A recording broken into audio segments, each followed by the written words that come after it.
Hello friends, बहुत बहुत स्वागत है आपका प्रीति पटेल क्लासेस पर। आज हम रस से संबंधित कुछ इम्पोर्टेंट प्रश्नोत्तर देखेंगे। कुछ इम्पोर्टेंट एग्जाम्पल देखते हैं कि कैसे क्वेश्चन एग्जाम में बनते हैं।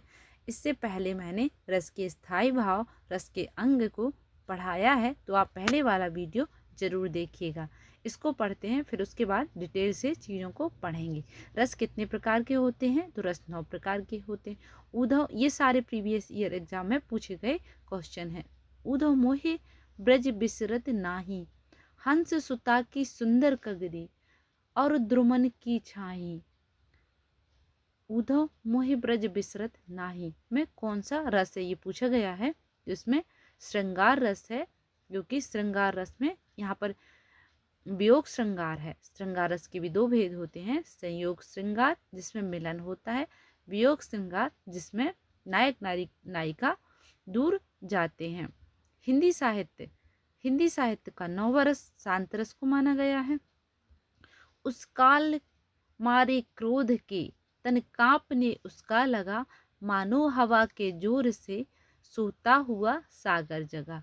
इसमें रौद्र रस है, गुस्सा, क्रोध जिसमें एहसास हो, अनुभव हो क्रोध का, वहाँ पर रौद्र रस होता है। उस काल मारे क्रोध के, देखिए क्रोध वर्ण ही स्वयं आ रहा है, मतलब रौद्र रस है। चलते हैं नेक्स्ट देखते हैं। बीभत्स रस का स्थायी भाव जुगुप्सा, मतलब घृणा होता है। बीभत्स रस जो होता है, इसका स्थायी भाव पूछा गया है तो घृणा है। शोभत कर नवनीत लिए, घुटरन चलत रेणु तन मंडित, मुख दधि लेप किए। यहाँ पर देखिए भगवान कृष्ण के बचपन में जो छवि है उसका वर्णन किया गया है। शोभत कर नवनीत लिए, मतलब हाथों में मक्खन लिए हुए हैं। घुटरन चलत रेणु तन मंडित, घुटनों के बल चल रहे हैं। रेणु मतलब धूल से मंडित, मतलब धूल का लेप किए हुए। मुख दधि लेप किए, और मुख में दधि मतलब दही लपेटे हुए हैं।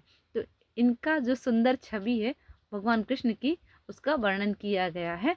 तो ये यहाँ पर जहाँ बचपन का बच्चों के विषयक जो प्रेम रहता है उसको वात्सल्य बोलते हैं, तो यहाँ पर वात्सल्य रस है। भरत मुनि के अनुसार रसों की संख्या कितनी है? तो इससे पहले वाले वीडियो में हमने पढ़ा है जो प्रमुख आचार्य हैं कि किस आचार्य ने कितने रस को मान्यता दी है। तो भरत मुनि ने 8 रस को मान्यता दी है। कई बार पूछा गया ये क्वेश्चन है। काव्य में कितने रस हैं? तो काव्य में 9 रस हैं। 2 अन्य रसों को भी मान्यता मिली है। अब यहाँ पर थोड़ा सा चीज़ों को डिटेल से देख लेते हैं। रसों का परिचय। श्रृंगार रस के 2 भेद हैं, संयोग श्रृंगार और वियोग श्रृंगार। रति नामक स्थायी भाव ही श्रृंगार रस में परिणित हो जाता है। रति मतलब प्रेम, नायक नायिका के मिलने के प्रसंग में संयोग श्रृंगार तथा इनकी विरह में वियोग श्रृंगार होता है। चलते हैं देखते हैं।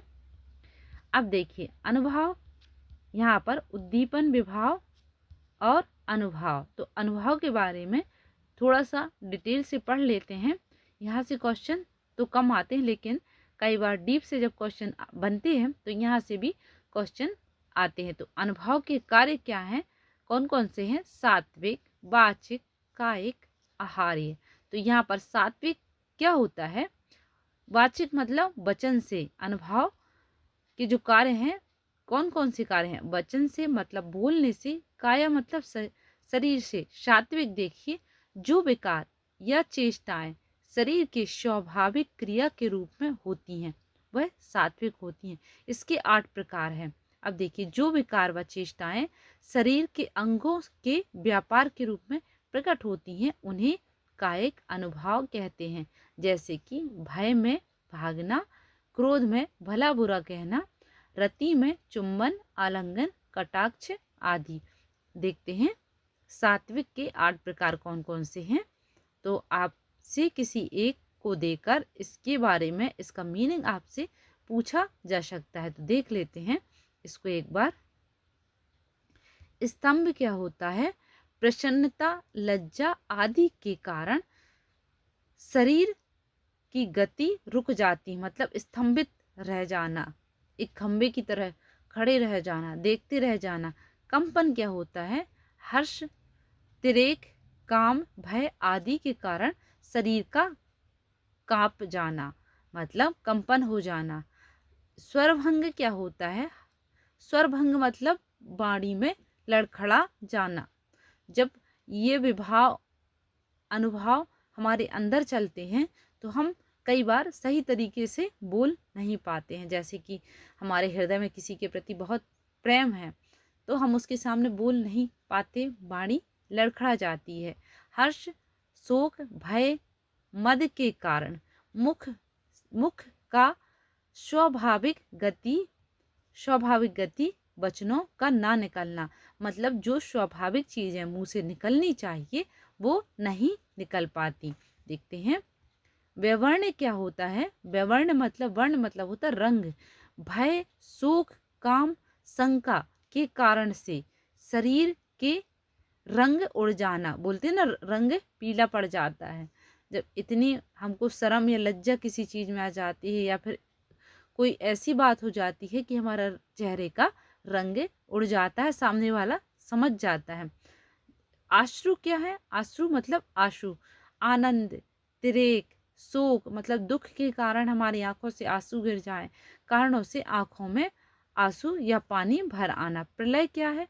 विरह, अन्य दुख और भय, शोक के कारण इंद्रियों का चेतना शून्य हो जाना, कुछ समझ में ना आ पाना कि क्या बोलना है क्या करना है, कुछ भी ना समझ पाना, मतलब इंद्रियां जैसे शून्य हो गई हो।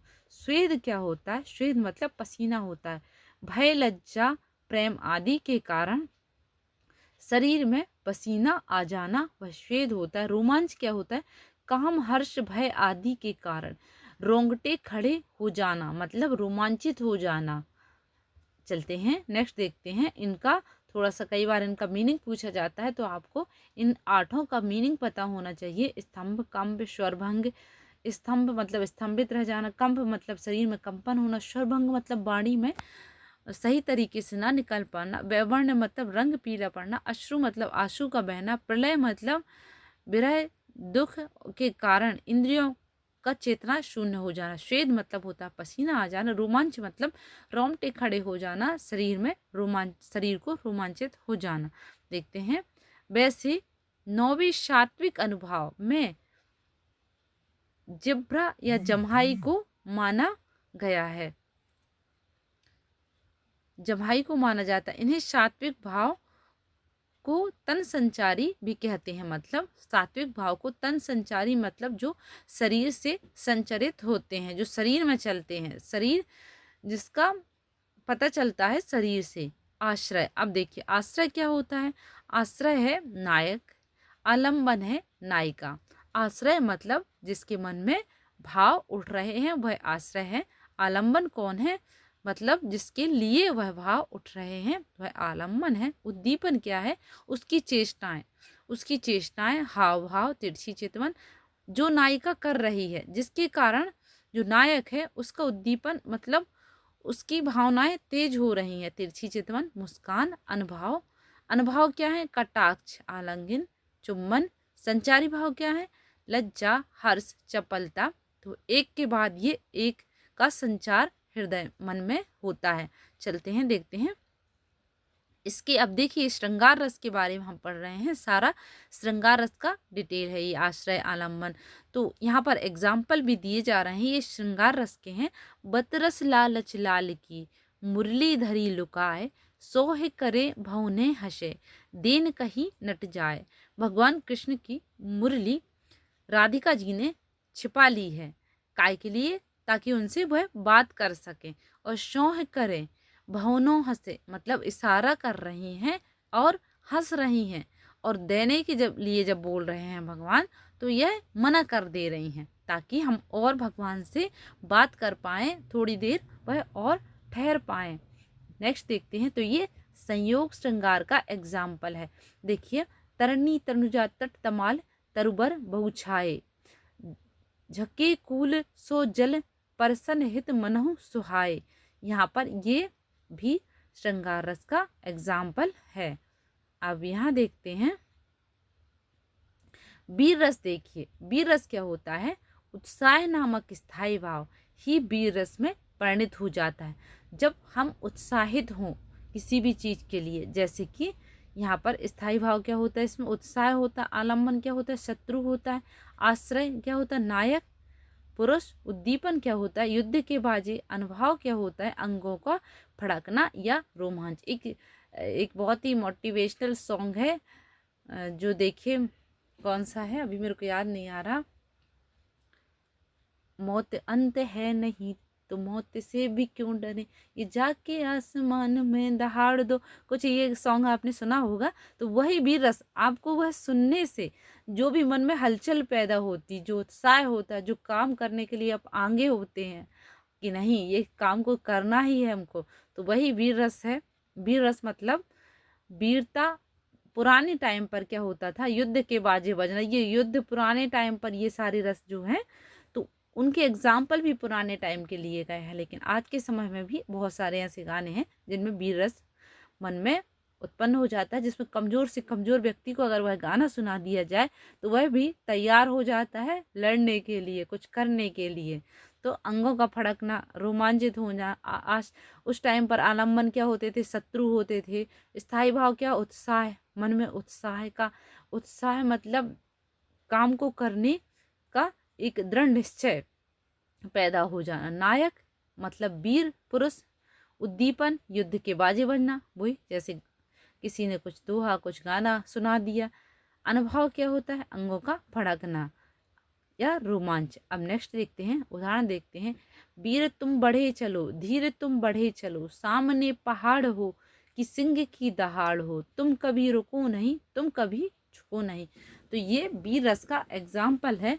मतलब आपको किसी पंक्ति में पढ़ने से मन में ऐसा लग रहा है कि ये कुछ हमको उत्साहित कर रही है आगे बढ़ने के लिए, तो वहाँ पर वीर रस होता है। चाहे युद्ध की बात की जाए, युद्ध में पुराने टाइम पर जो युद्ध होते थे उनकी बात, पंक्तियाँ अगर देखने के लिए मिल जाएं तो वह सारे वीर रस के एग्जाम्पल है। रस बहुत सरल होते हैं, एक बार आपको इसको ज़रूर पढ़ना है, ज़रूर देखना है, क्योंकि नंबर इससे एक भी आपके नहीं काटने चाहिए। आप ये मत सोचिए कि चीज़ें सरल हैं, लेकिन सरल में भी एक नंबर मिलते हैं, कठिन चीज़ों में भी आपको एक क्वेश्चन जो आपने बहुत कठिन लेवल का तैयार किया है, उसको बहुत डिटेल से पढ़ा है, चीज़ें कठिन है, तब भी आपको एक ही नंबर मिलेगा। और सरल चीज़ों को अगर आप छोड़ देंगे तब भी आपका एक नंबर उससे कट जाएगा। तो आपको अच्छे से जो सरल चीज़ें हैं उनको भी पढ़ना है, प्रीवियस ईयर क्वेश्चन सॉल्व करने हैं।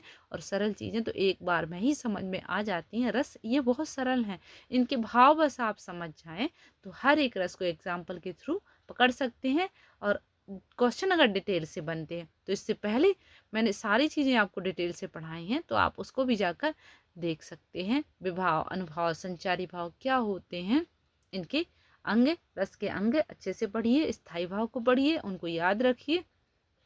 अब नीचे देखते हैं, यहाँ पर जसोदा हरि पालनो झुलावे, हलरावे दुलरावे मलहावे, जोई सुई कछु गावे। यहाँ पर ये वात्सल्य रस का उदाहरण है। वात्सल्य रस कहाँ छूट गया,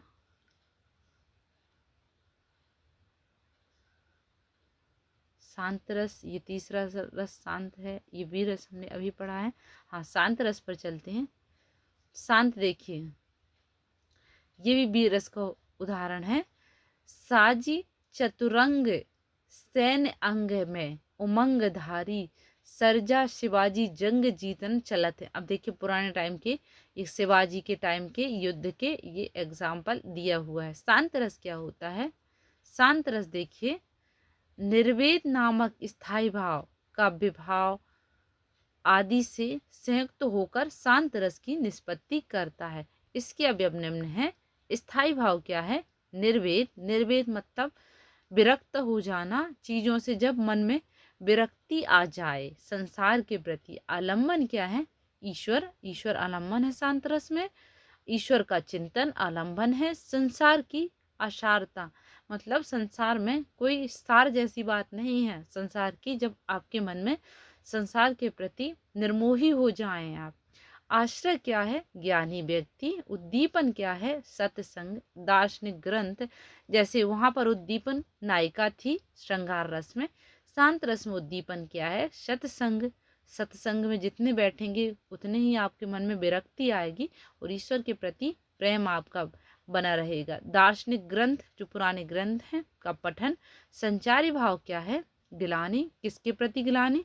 संसार के प्रति। उद्योग, दैन्य, दीनता आ जाए, जड़ता आ जाए, कुछ ना करने का मन करे, जड़ता, संसार के प्रति जड़ता आ जाए, ईश्वर के प्रति प्रेम होने से ये सारी चीजें अपने आप वैराग्य मन में उत्पन्न हो जाता है।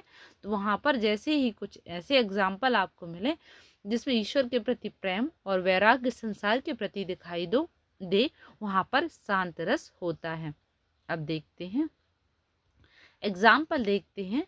मन रे तन कागद का पुतला, लौंगई बूदे बिनसी जाए, छिन में गर्भ करे क्यों इतना। मन रे कागज का पुतला, लौंगई बूंदे मतलब एक बूंद से बिनस जाता है, क्या मिट जाता है। छिन में गर्भ करे क्यों इतना, छिन भर में कागज का पुतला है, जैसे बूंद पड़ने से पानी की वह कागज खराब हो जाता है, वैसे ही मनुष्य क्या है, गर्भ क्यों करता है, वह भी तो कागज का पुतला है। तपस्वी, नेक्स्ट एग्जाम्पल देखिए।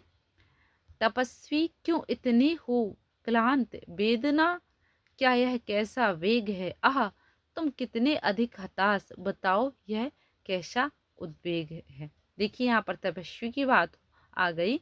आप इससे पहचान सकते हैं कि यहाँ पर शांत रस की बात की गई। देखिए चौथा रस देखिए, चौथा रस कौन सा है? चौथा रस है वात्सल्य रस। वात्सल्य नामक स्थायी भाव का विभाव आदि से सहयोग। स्थायी भाव का सहयोग किससे हो रहा है? विभाव से, तब रस की उत्पत्ति होती है, वात्सल्य रस परिणित होता है। इसके अवयव निम्न है। अब वात्सल्य रस के कौन कौन से अवयव हैं देखिए। स्थायी भाव वात्सल्य है, आलम्बन, पुत्र या संतान, जो संतान के प्रति प्रेम होता है उसको ही वात्सल्य कहते हैं। आश्रय माता पिता, आश्रय माता पिता है। उद्दीपन क्या है? संतान की क्रियाएं, जब बच्चे छोटे होते हैं, हंसते हैं, घुटनों के बल चलते हैं, तोतली भाषा बोलते हैं, तो वह सारी क्रियाएं माता पिता को कितनी अच्छी लगती हैं, तो वह उनका उद्दीपन है। मतलब उनको इतना लाड़ दुलार करने का मन करता है जब छोटे बच्चे ये छोटी छोटी क्रियाएं करते हैं, चलते हैं, तोतली भाषा बोलते हैं, कुछ ऐसी बात बोलते हैं तो हम बोलते हैं कि फिर से बोलो इसको। तो यह उद्दीपन क्या होता है? ऐसी क्रियाएं जिससे प्रेम उत्पन्न हो, प्रेम और उमड़ जाए उसके प्रति। अब देखिए नीचे देखिए, जब जहाँ भी बच्चों के लिए आपको कुछ ऐसा मिल जाए, उनके बारे में बात हो, भगवान कृष्ण के बारे, बचपन के बारे में बात हो, क्योंकि पुराने टाइम पर जो सूरदास जी ने, तुलसीदास जी ने जो पंक्तियाँ लिखी हैं, रसखान जी ने ये पंक्तियाँ लिखी हैं, ये सारी वात्सल्य रस पर अधिकतर लिखी गई हैं। अब देखिए, जसोदा हरि पालनई झुलवावे, हलरावई दुलरावे, मलहावे, जोई सोई कछु गावे, ये वात्सल्य रस का एग्जाम्पल है। हास्य रस देखिए, किसी व्यक्ति के विकृत आकार, वेशभूषा, वाणी, चेष्टा आदि से हास्य रस उत्पन्न होता है। इसके अवयव निम्न है। हास्य मतलब आपको देखने से हंसी आ जाए। हास्य रस मतलब हंसना, सबको पता है, बहुत सरल है। आलम्बन, दूसरे के विकृत आकार, वेशभूषा, ऐसी वाणी किसी ने बोल दी है सॉरी। चेष्टा, उद्दीपन, हास्य उत्पन्न करने वाली चेष्टाएं। अनुभव क्या है? ओंठ, नाक आदि का स्फुरण, मुख का विकसित होना, मतलब जैसे हंसते हैं तो मुंह फैला के हंसते हैं ना। संचारी भाव क्या है? आलस्य, निद्रा, हंसते हंसते आपको कुछ करने का मन ही नहीं करता। बिंद के वासी उदासी, तपोव्रतधारी, महाबुनि, महाबिनु, नारी दुखारी, गौत मतीय तरि तुलसी सो, कथा सुनी भे मुनि वृंद सुखारे, हाय हाय सिला सब चंद्रमुखी परसे, पद मंजुल कंज तिहारे, कीन्ही भली रघुनायक जू। करुणा करी कानन को पग उधारे। यहाँ पर हंसी मजाक भगवान से की जा रही है। गौतमी जो नारियां हैं वह क्या कर रही हैं कि भैया यहाँ पर ऐसा ना हो कि भगवान के पैर रखने से जो नारी बन जाती हैं, जो पत्थर है वह, तो ऐसा ना हो कि उनकी भी बहुत सारी नारियां जो गौतमी तरी तुलसी सो।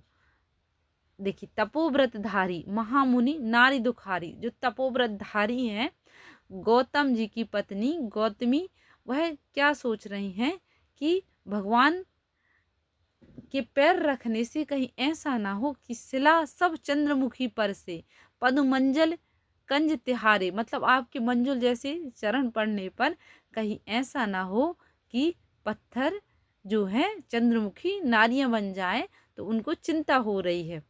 पदमंजल कंज तिहारे कीनी भली रघुनायक जू, करुणा करी कानन को पग धारे। मतलब आप पैर पहले धुलवा लीजिए।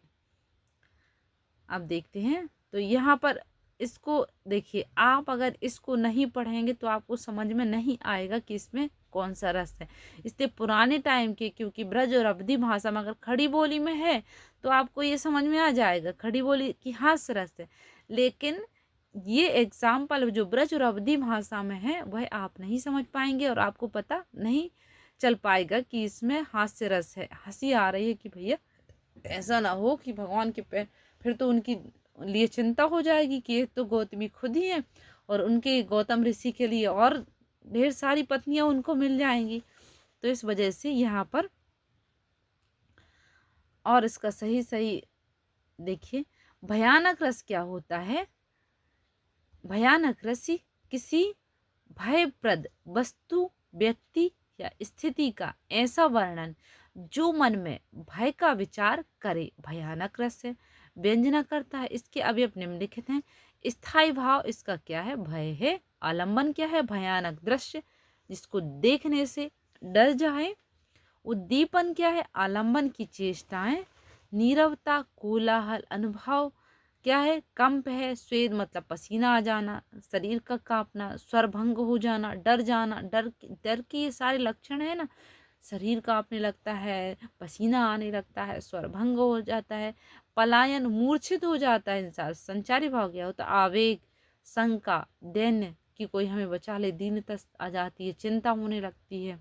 तो ये क्या है, भयानक रस के पूरा विभाव अनुभव और उनके संचारी भाव है। एग्जाम्पल देखते हैं। उधर गरजी सिंधु लहरियां, कुटिल काल के जालों सी, चली आ रही फैन उगलती, फन फैलाए व्यालों सी। तो यहाँ प्रलयकालीन समुद्र का भय चित्रण किया है। मतलब ऐसा लग रहा है कि समुद्र की इतनी लंबी लंबी लहरें उठ रही हैं कि प्रलय का दृश्य सामने है, अतः भयानक रस है। प्रलय काल में समुद्र की ऊंची ऊंची लहरों आलम्बन है। देवगण क्या है, आश्रय हैं। देवगण के मन में ये प्रश्न उठ रहा है, भय स्थायी भाव है, अतः भयानक रस है। अब देखते हैं, नेक्स्ट देखते हैं एग्जाम्पल। आज बचपन का कोमल गात, जरा का पीला पात, 4 दिन की सुखद चांदनी रात और फिर अंधकार अज्ञात। रौद्र रस देखिए क्या होता है। यहाँ पर देखिए, आज बचपन का कोमल गात, जरा का पीला पात, 4 दिन सुखद चांदनी रात और फिर अंधकार अज्ञात। यहाँ पर भी कौन सा रस है, भयानक रस है। तो आप जब तक नहीं इनको पढ़ेंगे पंक्तियों को, आपको रस पहचान में नहीं आएगा। अब देखिए, रौद्र रस क्या होता है, शत्रु अथवा अवनीत व्यक्ति की चेष्टाएं, गुरुजनों की निंदा, अपमान आदि से उत्पन्न क्रोध, विभाव आदि से संयुक्त। मतलब रौद्र मतलब क्या होता है, क्रोध, गुस्सा आना। ये 7वां रस हम पढ़ रहे हैं। अब देखते हैं, इस प्रकार देखिए, स्थायी भाव क्या है, क्रोध है। आलम्बन क्या है, शत्रु, विपक्षी, देशद्रोही, गुरुद्रोही, दुराचारी व्यक्ति। उद्दीपन क्या है, कटु वचन, शत्रु के द्वारा किए गए अपराध। अनुभव क्या है, नेत्रों का लाल होना। अनुभव मतलब क्या क्या घटनाएं होती हैं, क्या क्या चेंजेस आते हैं शरीर में। होंठों का फड़कना, दांत का भींजना, संचारी अमर्ष, मोह, मद, जड़ता, गर्व, स्मृति। आगे देखते हैं, देखिए एग्जाम्पल देखिए। बारौ सबई रघुवंश कुठार की, धार में बारन बाजी सरत थहीं, बान की वायु उड़ाए के लक्षण, लक्ष्य करौ अरिहा समर्थ ही। देखिए यहाँ परशुराम आश्रय है, राम लक्ष्मण आलंबन है, शिव धनुष उद्दीपन है। परशुराम की गवो उक्तियां अनुभाव है, गर्व एवं अमर संचारी भाव है, अतः रौद्र की अभिव्यक्ति हुई है। मतलब रौद्र रस, देखिए पढ़ने से आपको समझ में आएगा। रौद्र मतलब गुस्से वाली चीजें बोली जा रही। बारहु सबई रघुवंश कुठारे की, धार बरान बाजी सरत थहीं, बान वायु उड़ाए के लक्षण, लक्ष्य करो अरिहा समर्थ ही। तो यहाँ पर देखिए करुणा रस। अब देखते हैं नेक्स्ट, देखते तो इन एग्जाम्पलों को आपको पढ़ना होगा। अभी जब आपके लिए मैं सारे प्रीवियस ईयर एग्जाम में पूछे गए क्वेश्चन हैं उनको मैं करवाऊंगी, तब आपको इसको डिटेल से समझाती जाऊंगी। देखिए यहाँ परशुराम आश्रय है, राम लक्ष्मण आलम्बन है, शिव का धनुष दीपन है, परशुराम की गर्व उक्तियां अनुभव हैं। मतलब उनकी जो गर्भ में कही गई बातें वह क्या है, अनुभव है। धनुष उद्दीपन है एवं अमर्ष संचारी भाव है, अतः रौद्र की अभिव्यक्ति हुई है। नेक्स्ट देखते हैं करुण रस। करुण रस देखिए शोक नामक स्थायी भाव विभाव के संयोग से करुण रस की में परिणित होता है।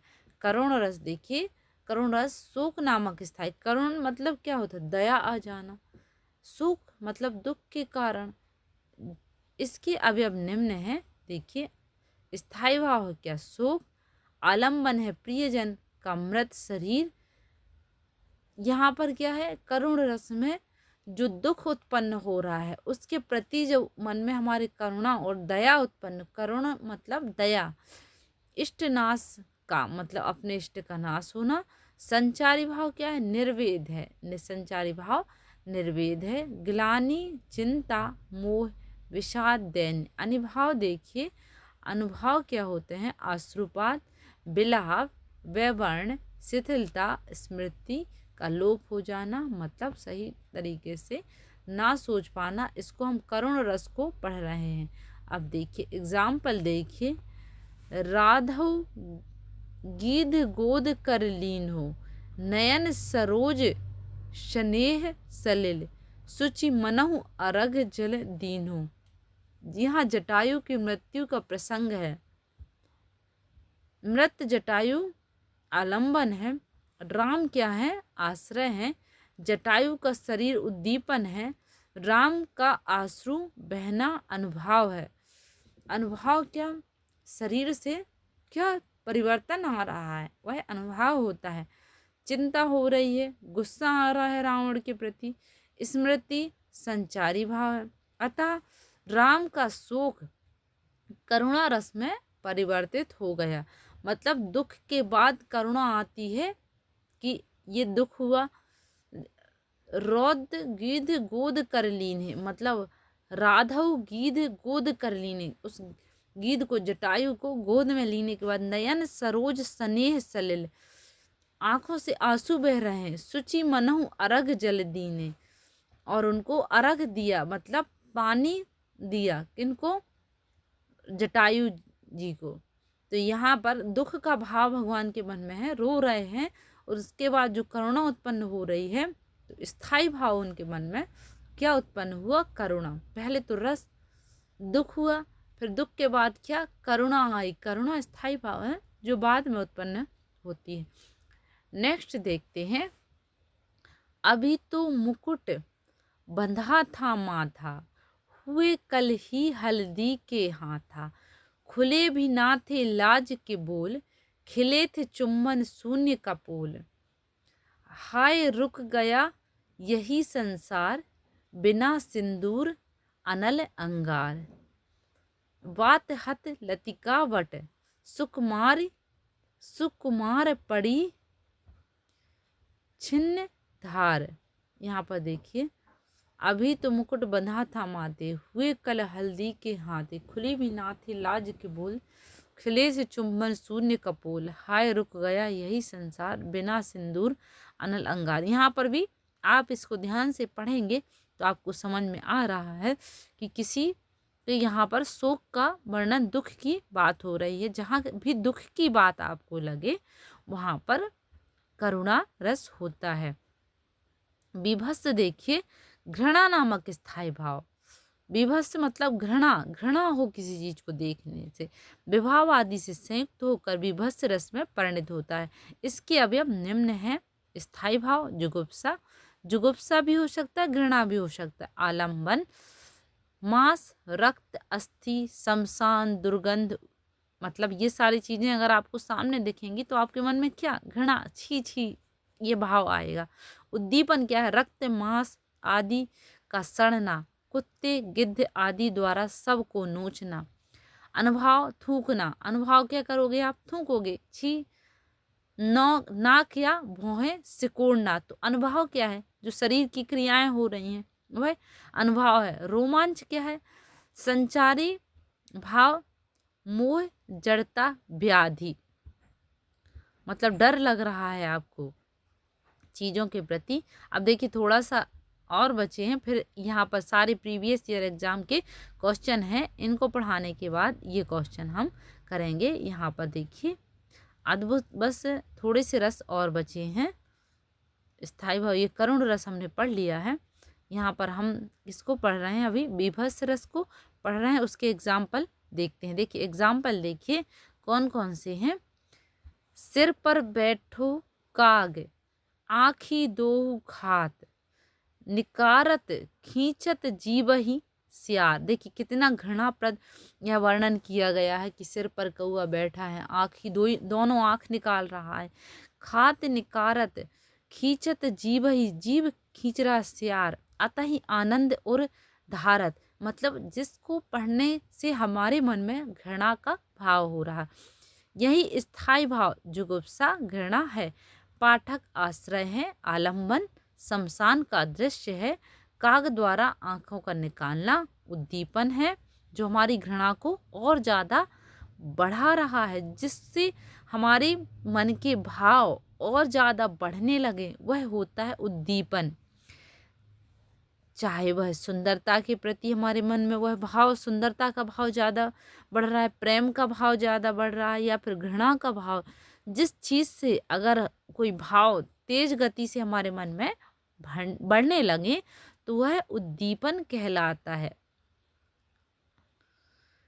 इन सब से पुष्ट होकर जुगुप्सा नामक स्थायी भाव बीभत्स रस में परिणत हो जाता, मतलब जुगुप्सा का जो घृणा का भाव है वह बीभत्स रस में परिणत हो जाता है। अद्भुत रस, अब देखिए इसको मान्यता दी है, लेकिन रस 9 ही माने गए हैं, 10 रस नहीं माने गए हैं। आपको अगर आ जाए एग्जाम में तो 9 रस ही टिक करना है। अद्भुत रस देखिए, किसी असाधारण वस्तु या दृश्य को देखकर मन में विस्मय नामक स्थायी भाव ही विभाव आदि से संयुक्त होकर अद्भुत रस में परिणत हो जाता है। देखिए विस्मय नामक स्थायी भाव, अद्भुत, इसके अलावा निम्नलिखित है। स्थायी भाव क्या है, विस्मय, मतलब अद्भुत, मतलब जब कोई भी चीज़ें हमको आश्चर्यचकित कर दे, अद्भुत रस वहाँ पर होता है। आलम्बन क्या है, अलौकिक या आश्चर्य उत्पन्न करने वाली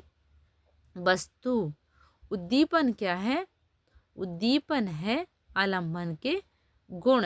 अनुभव क्या है, नेत्र का फैलना, जब हम ऐसी कोई आश्चर्यचकित चीज देखते हैं तो हमारी नेत्र कैसे उसको ऐसे फाड़ के देखने लगते हैं, जैसे कि एक कोई आकाशीय उल्का पिंड हम देख लें कि वह धरती पर गिर रहा है, मतलब हमने अपनी आंखों से देखा। तो देखो क्या अद्भुत दृश्य हमने देखा और हमारी आंखें कैसी फटी की फटी रह गई, आश्चर्यचकित हो गए हम। उद्दीपन क्या है? आलम्बन के गुण, अनुभव, नेत्र का फैलना, रोमांच, संभंग, संचारी, संभ्रम, संभ्रम, वितर्क, भ्रांति, हर्ष, आवेग आदि। देखते हैं आगे इसके एग्जाम्पल और देख लेते हैं। अखल भुवन चर अचर सबे, हरिमुख में लिखी मातु, चकित भई गद गद वचन, विकसित द्रग पुलकात। मतलब यहाँ पर माता कौशल्या आश्रय हैं, क्योंकि उनके मन में यह भाव उठा है। भगवान जो रामचंद्र जी हैं, उनके मुख में उन्होंने तीनों लोक को देख लिया है। मिट्टी तो नहीं खाई, भगवान का मुंह खुलवाया और भगवान ने जैसे मुंह खोला तो अखिल भुवन मतलब अखिल भुवन मतलब त्रिभुवन, तीनों भुवन को देख लिया। चर और अचर सारी पूरा ब्रह्मांड भगवान के मुख में दिख रहा है। तो चकित हो गई माता। भई गदगद बचन, विकसित दृग पुलकात।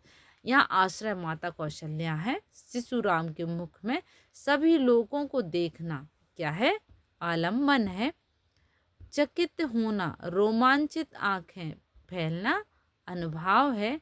इन सब से पुष्ट होकर विस्मय स्थायी भाव रस रूप में परिणत हो गया है। इसका स्थायी भाव क्या है? स्थायी भाव है विस्मय, विस्मय इसका स्थायी भाव है। अद्भुत रस, अद्भुत रस को हम पढ़ रहे हैं, इसके एग्जाम्पल हमने पढ़े। और इसका स्थायी भाव क्या है? अद्भुत मतलब आश्चर्य, और विस्मय इसका क्या है? स्थायी भाव है। तो आपको ट्रिक से कुछ भी करके सारे स्थायी भावों को याद रखना है। नेक्स्ट वीडियो में हम ये सारे प्रीवियस ईयर एग्जाम में पूछे गए क्वेश्चन करेंगे। सारे क्वेश्चन मोस्ट इम्पॉर्टेंट हैं, और साथ ही साथ आप अगर कमेंट करेंगे तो रस को कैसे याद रखना है, यह ट्रिक भी मैं आपके लिए लेकर आऊँगी। अगर आप हिंदी साहित्य के प्रीवियस ईयर एग्जाम के क्वेश्चन सॉल्व करना चाहते हैं तो इसी चैनल पर वीडियो डले हुए हैं, तो आप उनको जाकर ज़रूर देखिएगा। बहुत अच्छे से मैंने उसमें एक एक रचनाकार, उपन्यासकार जो पूछे गए हैं, ट्रिक के थ्रू उनको पढ़ाया है।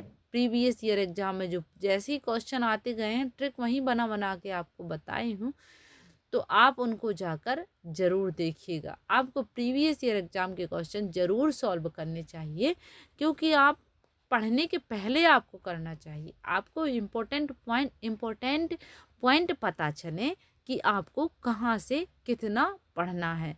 आप एग्ज़ाम ओरिएंटेड ही पढ़ें, क्योंकि ज़्यादा पढ़ने से चीज़ें भूल जाते हैं, और फालतू का इतना सारा हम क्यों पढ़ें जो एग्ज़ाम में नहीं आता। तो पढ़ने के पहले हमको पता होना चाहिए ना कि चीज़ें कैसे एग्ज़ाम में क्वेश्चन आते हैं, कहाँ से पूछी जाती हैं, और उसके इर्द गिर्द से ही क्वेश्चन बनते हैं। तो आप जैसे यहाँ पर ये शांत रस का स्थायी भाव पूछा गया है। जो उपन्यास हैं इसमें तो ठीक है, उपन्यासकार, कहानीकार, कवि, उनकी रचनाएं, तो कौन से कवि इम्पोर्टेंट हैं, कौन से उपन्यासकार इम्पोर्टेंट, कौन सा उपन्यास उनका इम्पोर्टेंट है, ये सारी चीज़ें अगर आप पढ़ लेंगे तो आपको जो जब लिटरेचर की बुक से आप पढ़ेंगे तो आपको याद रहेगा कि यहाँ से क्वेश्चन बने थे, इतना हमको पढ़ना है। तो आप प्रीवियस ईयर एग्जाम के क्वेश्चन ज़रूर लगाइएगा पहले पढ़ने के, और पढ़ने के बाद जब पेपर आप देने जा रहे हैं उसके 8 दिन पहले आप प्रीवियस ईयर क्वेश्चन लगाइए, ताकि आपका लेवल चेक हो सके आपकी तैयारी का, और आपका कॉन्फिडेंस बढ़ सके उसमें कि हमने इतना पढ़ा है, इतने क्वेश्चन हमसे बन रहे हैं। तो थैंक यू फॉर वॉचिंग। अगर नेक्स्ट वीडियो आप तक पहुंच सके, इसके लिए आप चैनल को सब्सक्राइब जरूर कर लीजिएगा, ताकि अगला वीडियो आप तक पहुंच सके। अगर आप सब्सक्राइब नहीं करेंगे तो पता नहीं चैनल कहाँ गुम हो जाएगा। आपको तो इतने जल्दी नए चैनलों का नाम भी याद नहीं रहता, फिर आपको अगला वीडियो आप तक नहीं पहुंच पाएगा। इसलिए चैनल को सब्सक्राइब जरूर कर लीजिएगा। Thank you for watching.